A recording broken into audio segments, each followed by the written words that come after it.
Friends, have a greetings of the day. This is Professor Dr. Gajanan S. Vajire from Department of Electronics, Sri Shivaji College of Arts, Commerce and Science, Akola. Friends, today's topic for lecture is phase shift oscillator. Actually, this phase shift oscillator is a part of RC oscillator. In this oscillator, the most important part is the RC network, which is wired around the resistance R1, R2, R3 and capacitors C1, C2 and C3. Here, one pair of C1 and R1, it provides the phase shift of 60 degree. One more 60 degree by second RC and one more 60 degree it is by third RC combination. And likewise, this total 3 resistors and 3 capacitors, they provide the phase shift of 180 degree. Here, a transistor T1 is used as an amplifier. Since this transistor is connected in common emitter configuration, it also provides the phase shift of 180 degree. The RC network is connected in series with the base of transistor. So, the two independent phase shifts of both the sections of the circuit are added and the total phase shift becomes 360 degree. The complete circuit is powered by the DC voltage plus VCC with respect to the ground potential. Here, resistor RB is a biasing resistor, RC is a collector load resistor, RE is a emitter resistor and CE is emitter bypass capacitor.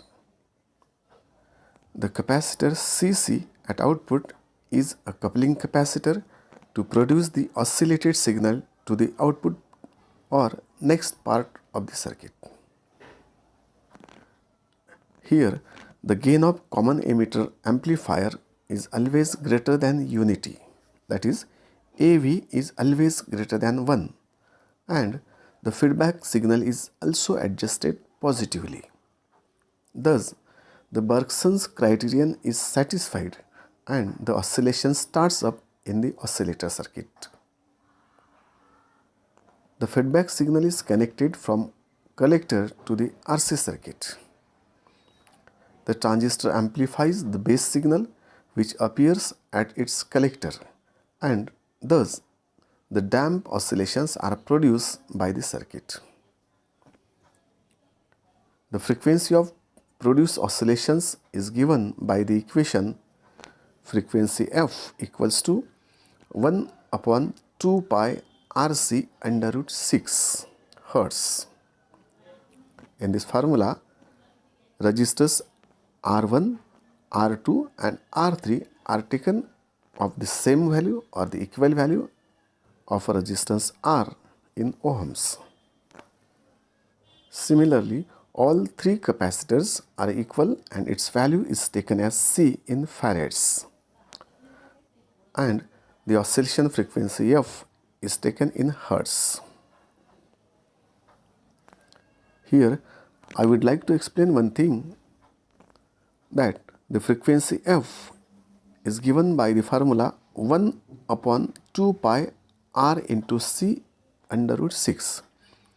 Now, in this formula, 1 is constant, 2 is constant, pi is constant and under root 6 it is also constant terms. So, it is clear that the frequency of oscillation f depends only on the value of R and C. And to be clearly, frequency is inversely proportional to the value of R and C. This means if the value of R and C are lower, then the frequency is higher, and conversely, if the value of R and C is selected of higher values, then the oscillation frequency becomes of lower value. Thus, here Finally, we can say that the value of oscillated frequency can be adjusted by using the value of R and C. I mean to say, by changing the value of R and C. So let's stop here. Thank you very much.